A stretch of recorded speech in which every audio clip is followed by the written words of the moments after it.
गुरुर्देवो महेश्वर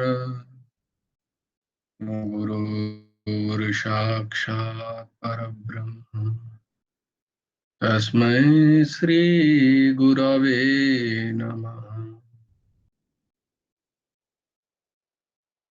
कृष्णाय वासुदेवाय हरये परमात्मने प्रणतक्लेशनाशाय गोविन्दाय नमो नमः। कृष्णाय वासुदेवाय देवकी नन्दनाय च नन्दगोपकुमाराय गोविन्दाय नमो नमः। वसुदेवं सुतं देवं कंसचाणूरमर्दनं देवकी परमानन्दम् कृष्णं वन्दे जगद्गुरुम्।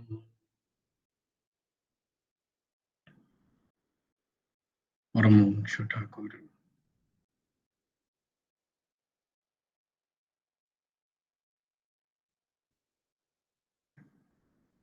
শ্রী শ্রী হেমন্ত দেবজির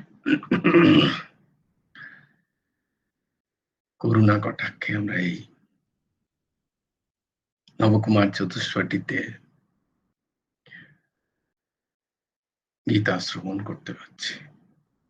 এই তোমাদের নবকুমার চতুষ্পটির আরেকটা অধ্যায়, সকলকে স্বাগত।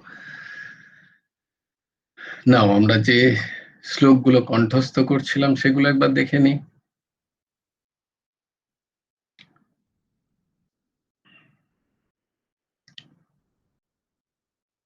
ধর্মক্ষেত্রে কুরুক্ষেত্রে সমবেতাयुत्सव मामकाः पाण्डवश्चैव किम् अकुर्वत सञ्जय। यत्र योगेश्वरः कृष्णो यत्र पार्थो धनुर्धरः तत्र श्रीर्विजयो भूतिर्ध्रुवा नीतिर्मतिर्मम। यदा यदा हि धर्मस्य ग्लानिर्भवति भारत अभ्युत्थानमधर्मस्य तदात्मानं सृजाम्यहम्। परित्राणाय साधूनां विनाशाय च दुष्कृताम् धर्म संस्थापनार्थाय संभवामि युगे युगे। कर्मण्येवाधिकारस्ते मा फलेषु कदाचन मा कर्मफलहेतुर्भुः मा ते सङ्गस्त्वकर्मणि। योगस्थः कुरु कर्माणि सङ्गं त्यक्त्वा धनञ्जय। सिद्ध्या सिद्धौ समो भूत्वा समत्वं योग उच्यते। विहाय कामान्यः सर्वान् पुंश्चरति निष्क्रियः निर्ममो निरहङ्कारः स शान्तिम् अधिगच्छति। त्वमेव शरणं गच्छ सर्वभावेन भारत तत्प्रसादात् परं शान्तिं स्थानं प्राप्स्यसि शाश्वतम्। तद्विद्धि प्रणिपातेन परिप्रश्नेन सेवया उपदेक्षन्ति ते ज्ञानं ज्ञानिनः त्वत्तदर्शिनः। श्रद्धावान् लभते ज्ञानं तत्परं संयतीन्द्रियः ज्ञानं लब्ध्वा परां शान्तिम् अचिरेणाधिगच्छति। कार्पण्यदोषोऽपहतो स्वभावः पृच्छामि त्वां धर्मसम्मूढचेताः यश्रेयस्यन्निश्चितं ब्रूहि तन्मे शिष्यस्तेऽहं शाधिमां त्वाम् सर्वधर्मान् परित्यज्य मामेकं शरणं व्रज अहं त्वां सर्वपापेभ्यो मोक्षयिष्यामि मा শুচা। আমরা আজকে শ্রীমদ্ ভগবদ গীতার অষ্টম অধ্যায়ের 21 নম্বর শ্লোক দেখব। অব্যক্তোऽক্ষরো ইত্যুক্তস্য অব্যক্তোऽক্ষরো ইত্যুক্তস্য তমাহুঃ পরমাং গতিम् তমাহুঃ পরমাং গতিम् यं प्राप्य न निवर्तन्ते यं प्राप्य न निवर्तन्ते तद्धाम परमं मम अव्यक्तोऽक्षर इत्युक्तस्तमाहुः परमां गतिम् यं प्राप्य न निवर्तन्ते तद्धाम परमं मम। তম তাঁকেই অব্যক্ত অক্ষর অক্ষর ইতি এরূপ উক্ত বলা হয়েছে পরমাম পরম গতিম গতি আহু বলা হয়েছে ইয়ম যাকে প্রাপ্ত প্রাপ্ত হলে ন নিবর্তান্তে ফিরে আসতে হয় না তৎ সেটি মম আমার পরমম পরম ধাম। তো তাকেই অব্যক্ত অক্ষর বলা হয়েছে, তাকেই পরম গতি বলা হয়েছে এবং যাকে প্রাপ্ত হলে জগতে আর ফিরে আসতে হয় না।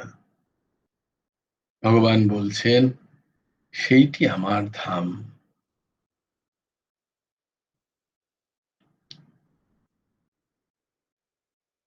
যা আমরা দেখলাম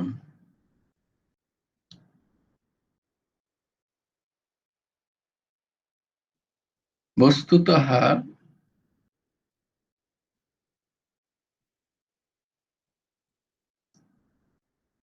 যখন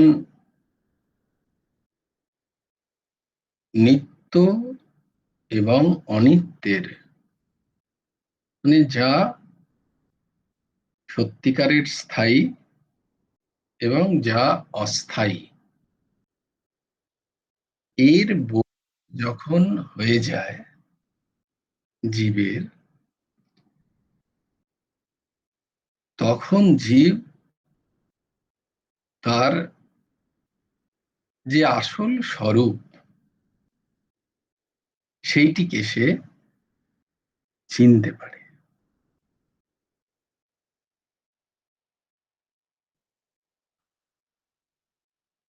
সে যখন চিনতে পারে তার স্বরূপ সেই নিত্য স্বরূপের সাথে এক, এই বোধ যখন তার হয়ে যায় তখন তার যে ভাবাত্মক দশা হয় সেই দশা হলো সেই ধাম ভগবানের।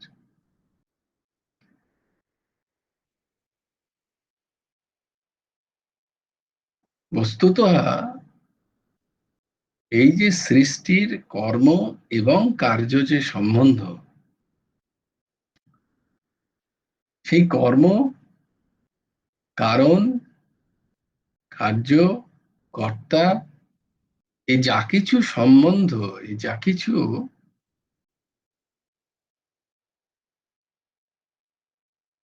প্রতীয়মান হচ্ছে, দেখা যাচ্ছে, বোঝা যাচ্ছে, এই স্বস্বরূপের বোধ যতক্ষণ না হয় ততক্ষণ কর্তৃত্বের বোধ থাকে, আমি কর্তা এই বোধ থাকে, আমি কার্য করছি এই বোধ থাকে, সেই কার্যের একটা কারণ থাকে, কোনো না কোনো কারণে আমি কার্য করছি, কর্তা, কারণ, কার্য, এই যতক্ষণ আছে ততক্ষণ ভগবানের যে পরম ধাম, যে ধাম প্রাপ্ত হলে আর এই জড়জাগতিক সৃষ্টিতে ফিরে আসতে হয় না, সেই ধাম প্রাপ্ত ততক্ষণ হয় না যতক্ষণ অজ্ঞানের কারণে আমি কর্তা এবং আমার কোনো না কোনো মনোবাঞ্ছার, বাসনা, কামনার কারণে আমি কর্ম করি, সেই কর্ম, তার প্রতি আমার মমত্ব বুদ্ধি, সেখান থেকে ফলেচ্ছা, সেই ফলেচ্ছা আমাকে বারবার ফাঁসাচ্ছে, এই সৃষ্টি চক্করে ঘোরাচ্ছে। আমি কর্তা, আমি কাজ করছি, সে যে কাজই করি না কেন, আমি খারাপ কাজ করছি, আমি ভালো কাজ করছি, এর ফল আমাকে ভুগতে হচ্ছে, কারণ আমি করছি। কিন্তু যখন স্বস্বরূপের বোধ হয়ে যায় তখন এই কর্তৃত্বপণটা, আমি কর্তা, এই অহম বোধ তার আর থাকে না। তাহলে কর্তাই রইল না যখন, তখন কর্তার দ্বারা কর্ম থাকলে তাহলে থাকে না। কর্তাই যখন রইল না তাহলে তার দ্বারা যে কৃত কর্ম, সেই কর্মই বা রইল কোথায়? তো কর্তা রইল না, কর্ম রইল না, তাহলে ভোগ কে করবে? তাহলে ভোক্তাও রইল না, তাই না?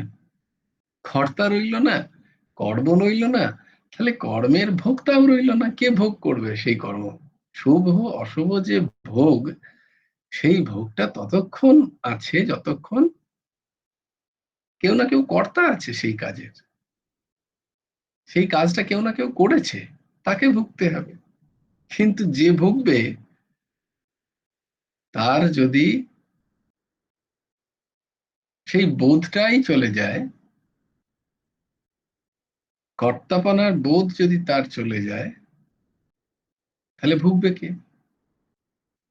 এইটা, এই যে স্থিতি, এই স্থিতি হচ্ছে আর ফিরে না আসার স্থিতি, যাকে অব্যক্ত স্থিতি বলা হয়। যে অব্যক্ত স্থিতিতে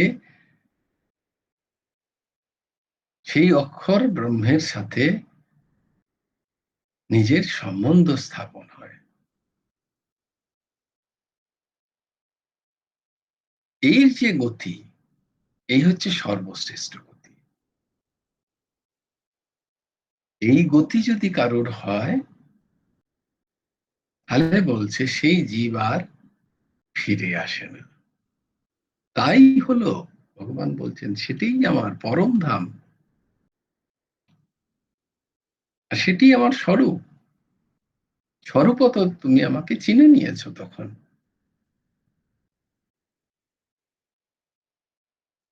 এবং সেটাই সবচেয়ে প্রাপ্য বস্তু ছিল, যা পাওয়ার ছিল এইটি, এই বস্তুটি, তাকে তুমি প্রাপ্ত হয়েছো, তুমি পেয়েছো। তাই সেই ব্রহ্ম, সেই অবিনাশী অমৃত শাশ্বত পুরানো ভগবান পরমাত্মা ব্রহ্ম যাই বলো না কেন, সেই ঐকান্তিক সুখের যে আশ্রয়, সেই আনন্দ সিন্ধু ভগবান, তার আশ্রয়ে একবার যে জীব যায় তাকে আর ফিরে আসতে হয় না। এখানে সাধনের পথের কোনো নিম্নতা বা উচ্চতা নেই। যে যে সাধন মার্গ নিয়ে এগোক না কেন, জ্ঞান মার্গ দ্বারা, ভক্তি মার্গ দ্বারা, নিষ্কাম কর্ম মার্গ, নিষ্কাম কর্মের পথ বা যোগ মার্গ, যে মার্গ যাক না কেন, নির্ভর করে তার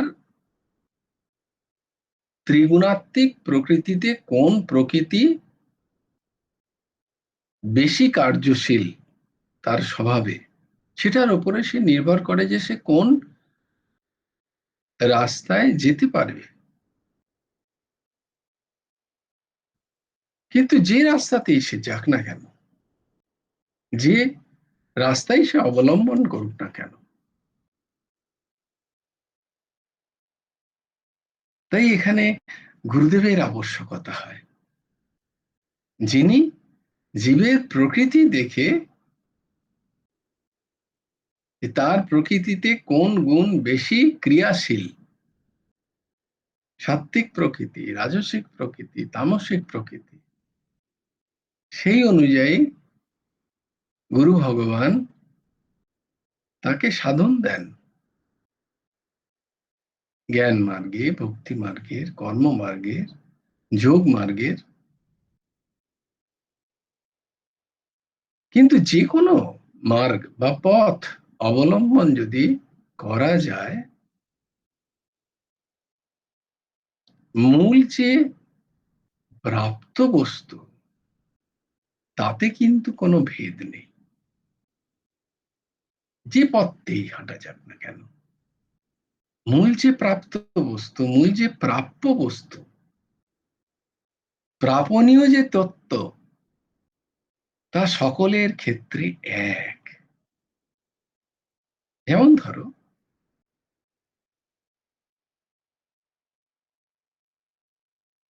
আমাদের খিদে পেয়েছে,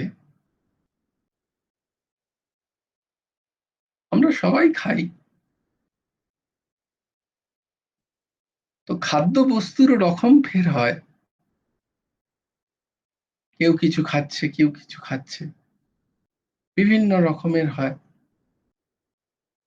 সাধ্য সাধন অনুযায়ী, প্রকৃতি অনুযায়ী, দেশ কাল অনুযায়ী খাদ্যাখাদ্যের পার্থক্য হয়, হতে পারে। কিন্তু খাবার পরে পেট ভরে যাওয়ার যে তৃপ্তি, ক্ষুধা নিবৃত্তির যে তৃপ্তি, সেই তৃপ্তি কিন্তু সবার এক, তাই না? যে যেরকমই খাক না কেন,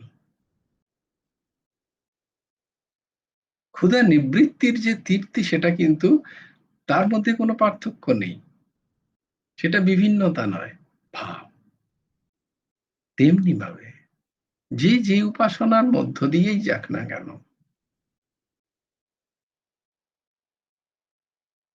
পরমাত্মা বা ভগবান, ব্রহ্ম প্রাপ্তির যে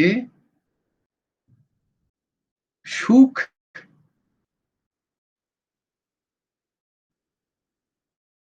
সেই প্রাপ্তির পরে আর পূর্ণ পরিমাণে সমস্ত অভাব বোধ থেকে যে মুক্তি,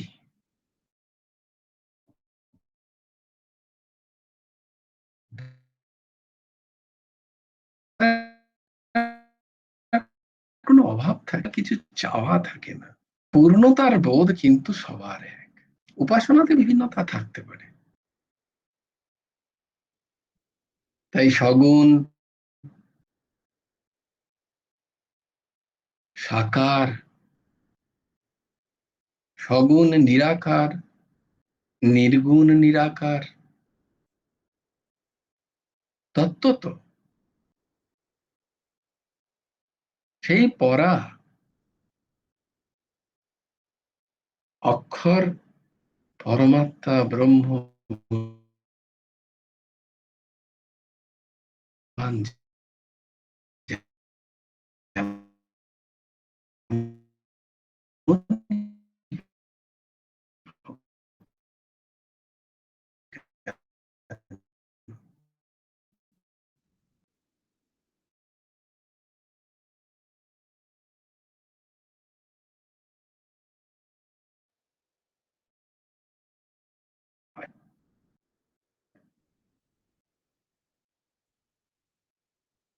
কারণ বাকি অন্য যে সমস্ত কর্ম আছে সেই সমস্ত কর্মে কর্তৃত্বপনতার কারণে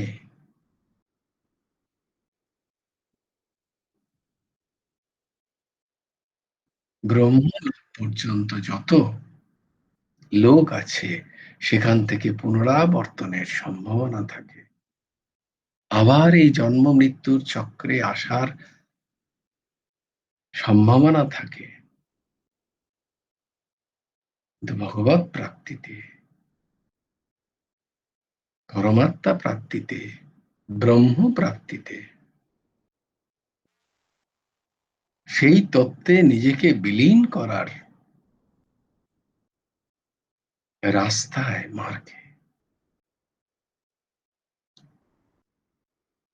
সেইটাই বলছেন তদ্ধাম, সেইটা হচ্ছে আমার ধাম, এই বোধ আমার ধাম, এই ভাব আমার ধাম।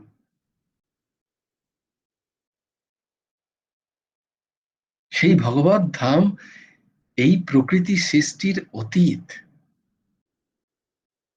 অবিনাশী।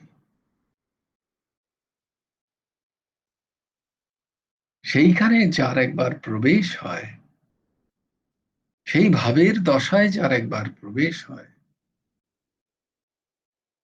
তার আর পুনরাবর্তন হয় না। তাকে আবার এই সত্য রজ তম গুণাত্মিক সংসারে ফিরে আসতে হয় না, তাকে জন্মগ্রহণও করতে হয় না, তাকে আর মৃত্যু হতে হয় না, মৃত হতে হয় না। হ্যাঁ, যেমন ভগবান তার ইচ্ছায় তিনি লীলার কারণে আসেন জগতে, তেমনি অনেক সময় ভগবত ইচ্ছায় সেই মহান মহান ভগবত অংশ স্বরূপ মহান পুরুষেরাও জগৎ কল্যাণের জন্য তারা জন্মগ্রহণ করে, সেটা তাদের ইচ্ছাধীন।